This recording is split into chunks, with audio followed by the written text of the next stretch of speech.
tudo bem com vocês? Espero que sim. Eu sou a professora Daniele Bispo, de Língua Portuguesa, e nós vamos trabalhar juntos durante o terceiro bimestre. A nossa primeira aula de Língua Portuguesa será sobre o gênero textual Relatos de Viagem. Esse conteúdo está no livro de vocês, no capítulo 5. Tudo bem? Vamos lá, vamos começar então. Relato, essa palavra relato no dicionário está assim, é um substantivo masculino e significa uma ação ou efeito de relatar, narração, descrição, explanação ou explicação feita oralmente sobre uma situação ou acontecimento, relato de experiência. É a etimologia, a origem da palavra relato, do latim relatus. Tudo bem? Então, relato, gênero textual, relato de viagem, é um relato, é uma narração de experiências vividas. Logo, o assunto é abordado sob o ponto de vista de quem o relata. E quem é que relata? O narrador. É o ponto de vista dele que é levado em consideração ali, né? É o ponto de vista dele. Quais são as características desse gênero textual? Quais são os elementos? E ainda, qual é a estrutura desse gênero textual? Vamos lá. A história é contada por uma pessoa real.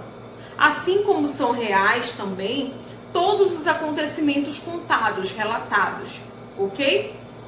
Conta-se um ou mais episódios significativos. Várias coisas importantes foram contadas ali no relato. Descrevem-se os lugares e as situações vividas. Tudo é descrito, né? Fornecem-se indicações precisas de tempo e lugar. Tudo tem que ser indicado de maneira precisa.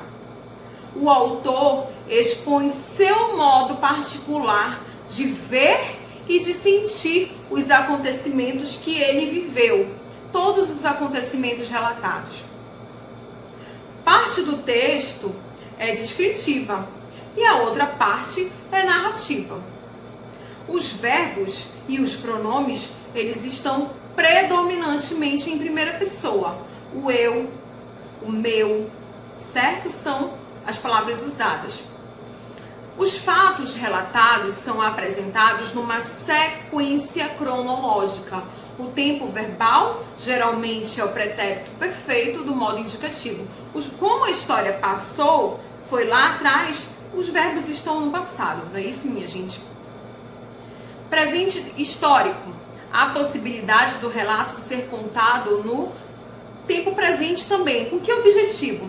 Para dar um efeito de realçar os acontecimentos, para que o leitor tenha a impressão de estar ali observando o acontecimento enquanto o narrador está contando. Uso excessivo de adjetivos para registrar as suas impressões sobre os locais, sobre as cidades, as situações, as pessoas, certo? Outra característica, a linguagem pode variar entre uma linguagem mais formal, uma linguagem mais rebuscada e a linguagem mais informal, essa que a gente usa no dia a dia. E essa linguagem vai depender, a escolha dessa linguagem depende da intimidade que o narrador tem com quem vai estar escutando a história.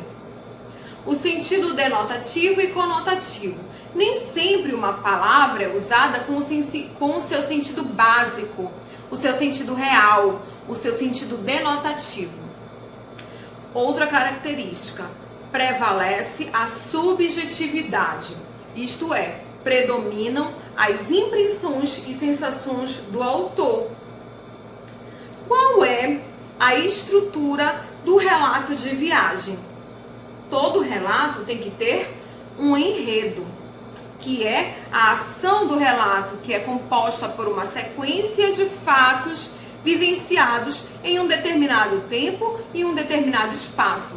E fazem parte desse enredo a situação inicial, o desenvolvimento, o clímax e o desfecho, o final da história. E, tia Dani, qual é o foco narrativo? o olhar do narrador. Bom, a posição do narrador ali, a gente já viu mais lá na frente, que é em relação ao relato de viagem, é que o narrador é sempre o personagem, sempre está em primeira pessoa, porque ele é o narrador que participou e conta a história. Tudo bem? Os personagens são os seres que participam ali da história narrada. Podem ser protagonistas, que são os personagens principais, podem ser os antagonistas, né, que são os antagônicos, aqueles protagonistas lá, quando a gente vê novelas principais são os mocinhos, os antagonistas são os vilões, e os personagens e as personagens secundárias, que são aquelas colocadas em um segundo plano. Qual é o tempo? Quando acontece o relato, né? Ele é classificado como tempo cronológico e ele apresenta ali o relato de viagem, ele tem que ter as marcas temporais desse texto. O narrador, ele mostra para quem está ouvindo a história, ele marca a história, tem um tempo cronológico, é bem organizado esse tempo.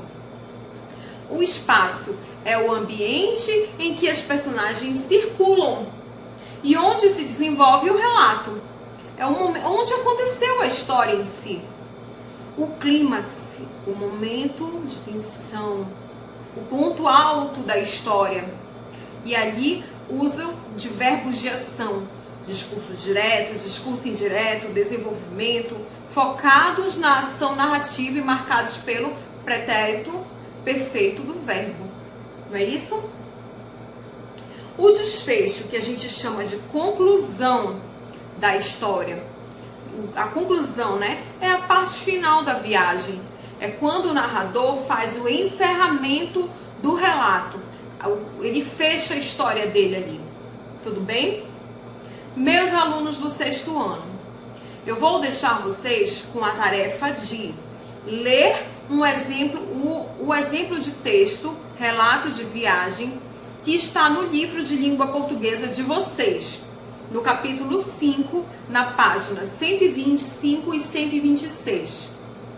Nessas duas páginas é que tem o texto Em Busca do Magic Bush. Esse texto, na verdade, ele relata a viagem, retrata a viagem de um jovem, né, que foi até a natureza selvagem em 2008, que traz a história de Christopher McCandless, um jovem recém-formado em 1990 que decidiu viajar sem rumo pelos Estados Unidos em busca da liberdade. Nesse texto, o fotógrafo Willy Barros relata os detalhes da sua viagem ao Alasca, uma aventura inspirada nesse filme. Nele temos todas as características que estudamos aqui. O narrador em primeira pessoa, né? Os verbos no passado, a ordem cronológica dos fatos, todas organizadas, as personagens, o clímax, o tempo, o espaço. Eu peço para vocês que leiam esse texto, tudo bem? Vamos aguardar aí a direção da escola para as nossas próximas aulas. Fiquem todos com Deus. Um beijo.